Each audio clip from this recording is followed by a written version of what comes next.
Okay, hello guys. This is my first educational video on just the simple thing of giving your horse treats. Um, in this video, you'll see me go through the process. It'll be me talking and then some footage, going over the footage and just giving you the differences between each one. First of all, I'd just like to say, for your horses out there to do this, it might seem harmless to just give a treat or hand feed, especially. So to make it clear that the horse will see anything you give them out of your hand as a take, even though in your head you're giving.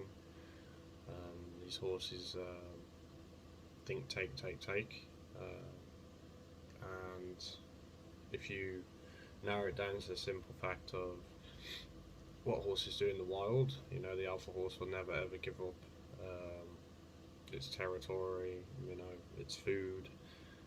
If there's a challenge underway there, so you really have to be careful. It's quite interlinked into a lot of things. So first of all, if your horse is dangerous in any way, the horse in this video was dangerous. However, about 4 months of work have sort of changed this horse's mind. To the point now we have reintroduced treats, and this is about the fourth session. Now he completely backs away, which is really nice. And to do with his food as well, in a bowl, in his bucket, sorry. He takes steps back before you even get there. Understands to stay at a distance and don't be heading the bucket, heading to me, so to speak. So it's very polite, it's got manners, it's respectful. So I just want to run through on how to properly do that. So I'll let a clip run, and we'll run over the fundamentals of the principles to be treating your horse, and some dangers of where it can lead and what it can cause, and also the benefits that you can have from putting these ground rules in place to then have a better relationship with your horse. So I'll let a clip run right now.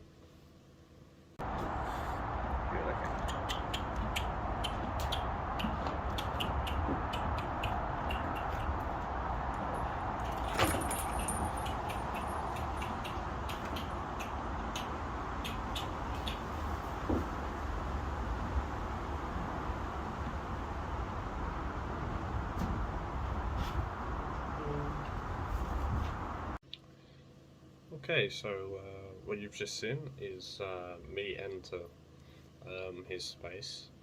Do this in the stable and everywhere. In this video, obviously, it's in the stable, which is more important because, like I say, we have a bar, and that's how the setup is. And I want to be able to not have to go under the bar all the time, as well as my mother, because back issues, just health in general. Been very difficult, and this horse used to push in to you as you were trying to get through with food bucket, or if you even had the hint of something in your pockets. So I, first of all, in that clip, presented myself with my pocket on my left, and that was away from his nose, from everything, just so I could get that distance in.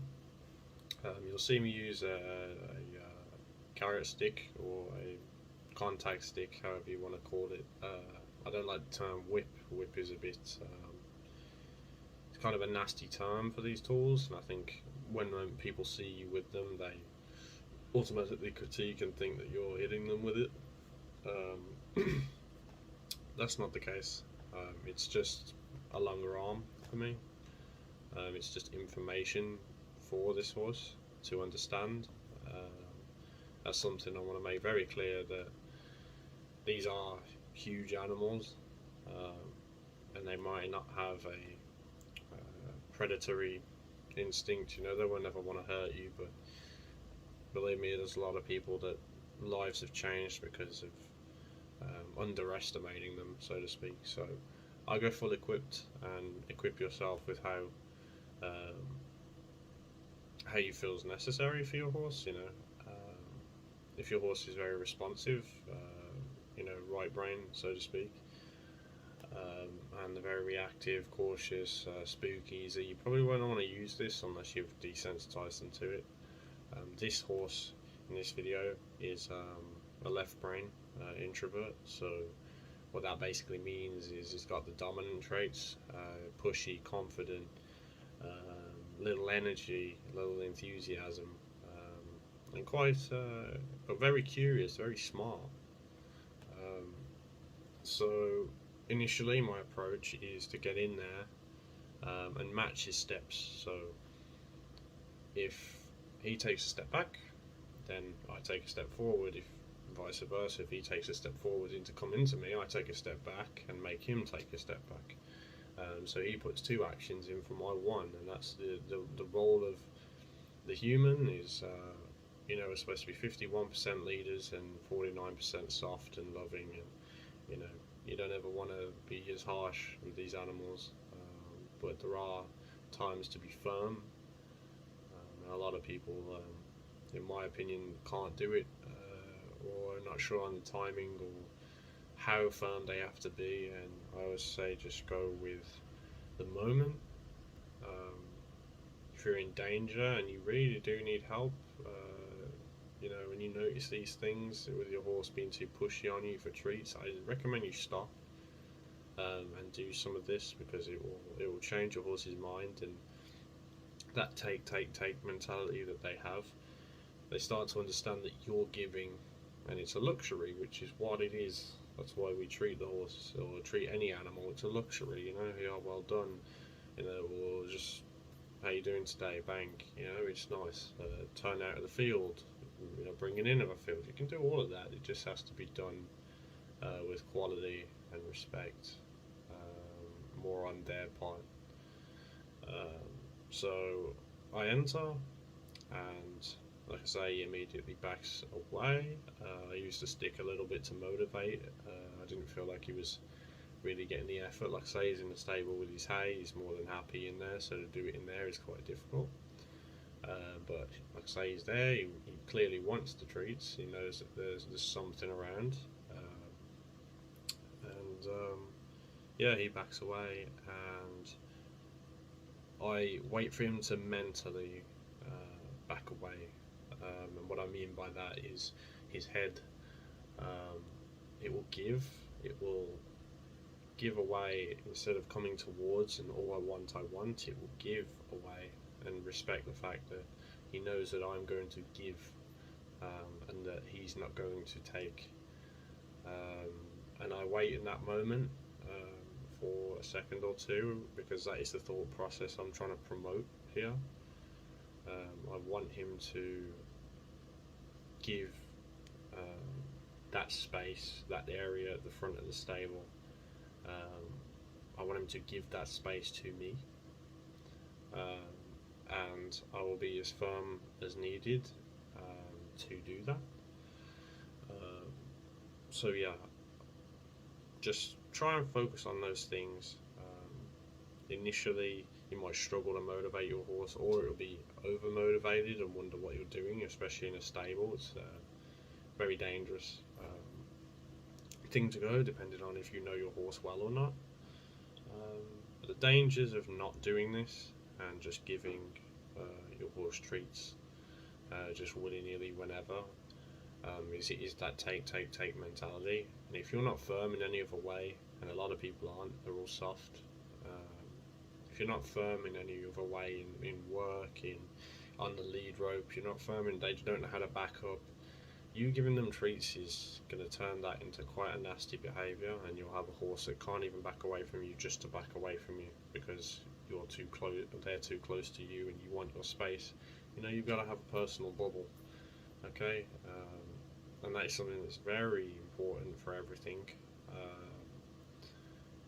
And if you don't have that, you'll have horses that don't back away, and you'll hear owners shouting at them, and things like that. And all that is barking necessarily. That's like a little Rottweiler threatening us as humans. It barks, but we can't understand what they're saying. That's exactly what it is when you shout or you talk to a horse. They can understand pitch, the niceness of a pitch, or the harshness of a pitch, but I recommend don't really do that. Try and stay as quiet as possible. If there's any frustration when it comes to work, whistle, hum, do something. Walk away, take a deep breath, just relax. A lot of people are addicted to staying in the moment, staying in the struggle. If your horse isn't giving, reevaluate it, rethink, okay, how can I get this horse to motivate and move? But yeah, he took that treat quite nicely. He mentally gave to me, which that is exactly how it is with his bucket now.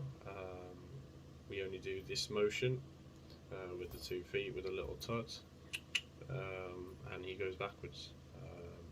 And that's one other thing that's very important is sound cues. Yeah, for this horse and horses in general, I'll go for back, and then I'll do the cluck for forward. It just makes their life a lot easier. They can really understand what you're going on about.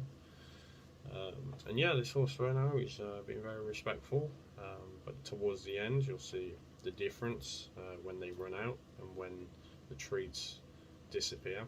You'll see the way he mentally switches back on and goes, wait a second, where is the rest? And he'll try and come to my space, and you'll see that towards the end. But I'll let the next clip roll and stop rambling, and yeah, hope you're enjoying so far.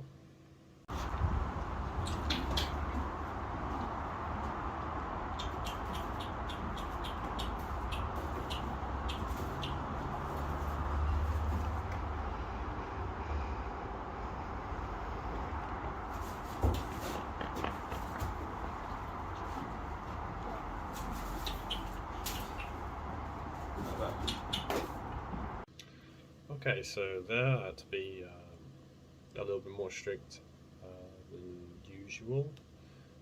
You'll see he took a side step away from me instead of a step back. That is okay to promote if the horse does it. Like I say, this is very early days for this horse at this point, so any sort of movement that isn't forward I'm sort of promoting, and sideways in the way that he stepped was away from me, so I'll more than happily take that. So I approach and I give the horse the treat. You'll see though that as I'm giving it, he takes a step back, and his head is away from personal normal. He doesn't jump straight into action and beyond me the moment I pull a treat out, which is very nice. And then as I'm walking away, I sense the possibility that he will follow me, because I do liberty work and a lot of free things. I have to be able to dictate distance. So coming towards, pushing away, I have to understand where he is mentally, and in that moment, without even looking, I almost heard him have a thought of, I'm going to follow. And me being the leader here, I'm being nice, I'm giving him a treat. I'm giving, I'm being quite nice, but I have a limit and a line, and I didn't ask for those feet to come forward. He decided by himself to bring those feet forward, so I automatically correct it quite instantaneously, and you'll see him jump because his thought process is I'm going, and in the moment, bang, it's corrected. He has to reset that brain thought and reevaluate what he's going to do, and he does. He listens again, and he'll give that space again. And that's the thing, once it goes away, you have to have the same respect as if it was there, and before you give it, you've got to have this respect beforehand. You've got to have it everywhere. like I say, a lot of this giving the treats falls down to a lot of other things, how they are on the rope and the halter, how they riding. I mean, a lot of things here can dictate how they treat their food is a big one. He tends to get excited and he'll whine like a mare, and kind of he's Spanish, so he does a little piaffe and gets all excited when his food's there, but he never used to back away from the stable door. And I mainly started this because I didn't want to have to keep giving him his food or my mum with a stick in hand. I just wanted it to be free, so I just said, you know, this isn't a big deal. You know, the dangers of tit-bitting and giving treats is a very big deal, and I think a lot of people don't understand that. There are people that have had half their face bitten off because they've given too many treats, and yeah, that is real. You can look that up. So yeah, in summary of that clip, it really just gets the fact that you have to be on the ball. You have to almost be in your horse's head, and that's what I do every single time I'm with this horse training, or even with his behavioural stuff with his bit, which that is another video coming about the bit. It's a very long video, but it will help anybody out there that really is struggling with getting a bit in the mouth. And it's not about his jaw clamping up or anything like that, it's about the physical attacks almost that he was putting on to my mum when we first had him, but that will be a different story, different video. So in summary, watch that over a couple times. Look out for the moments when I correct with the stick, when I reinforce what I want, and if you can do that by yourself with your horse, trust me, it will make them see you in a different light, and they'll gain respect for you and everywhere else, because that's a very sensitive subject for this horse, for these horses. So I'll let the last clip play, and yeah, we'll have a quick end of the video talk, and then that'll be it. I'll stop ranting on. But alright. I just don't want Riley to hold the dog, because she's a puppy and she needs to get used to stuff without people holding her. And if you come with me, I can show you a trick with the dog. Come with me. Okay, hold on, just two ticks. Hurry.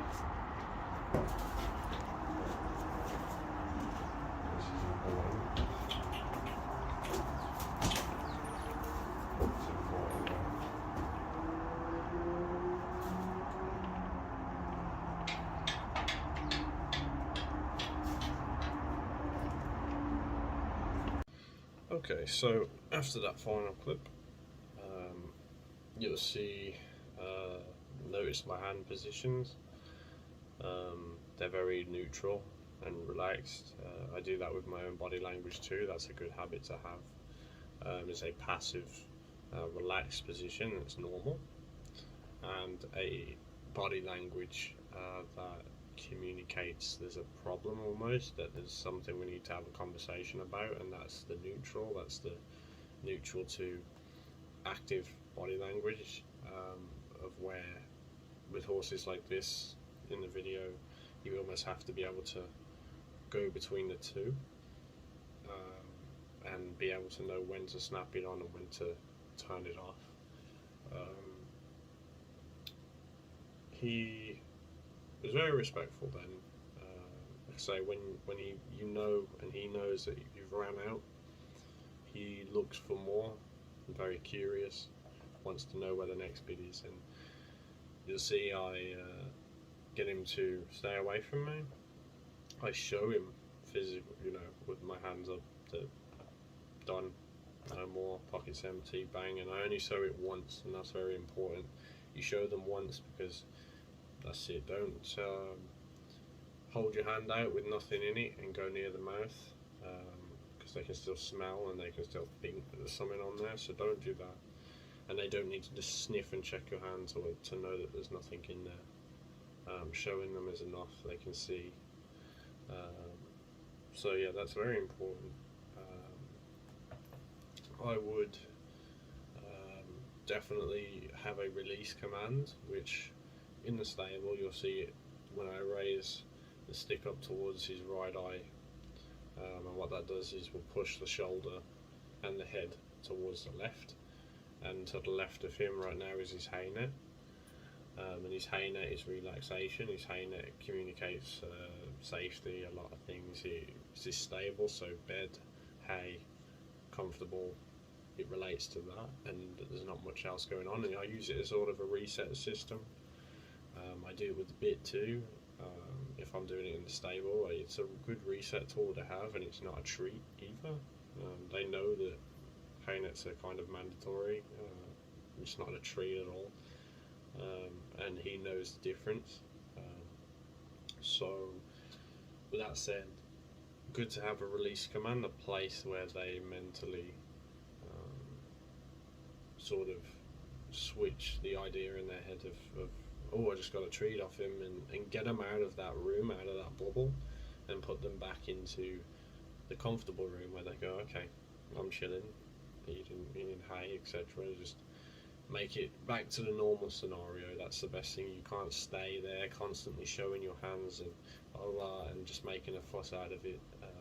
And there's a lot of problems is it's on the person. They don't really know when to say we're done, and when, you know, to say that the rules still apply about space and respect,